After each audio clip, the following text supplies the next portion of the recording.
ఈరోజు భారతీయ జనతా పార్టీ రాష్ట్ర అధికార ప్రతినిధి శ్రీమతి చంద్రపట్ల కీర్తిరెడ్డి గారు మరియు జిల్లా అధ్యక్షులు ఏడునూతల నిశ్చితరెడ్డి గారి ఆదేశానుసారం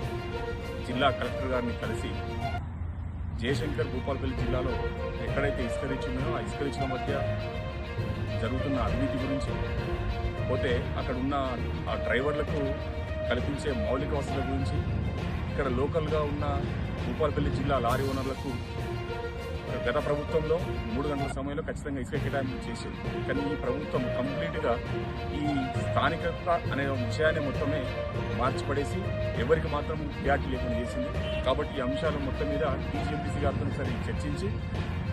ఇక్కడున్న లోకల్ లారీ ఓనర్లకు మరి ఇక్కడ స్థానిక ఇసుక వినియోగదారులకు ఖచ్చితంగా న్యాయం జరిగే విధంగా, అలాగే అక్కడ ఎక్కడైతే లోడింగ్ పాయింట్ దగ్గర 4,100 రూపాయలు డబ్బులు అదనంగా వసూలు చేస్తున్నారో దాన్ని ఖచ్చితంగా అడ్డుకట్ట వేయాలని కలెక్టర్ గారికి విజ్ఞాపన లెటర్ ఇవ్వడం జరిగింది.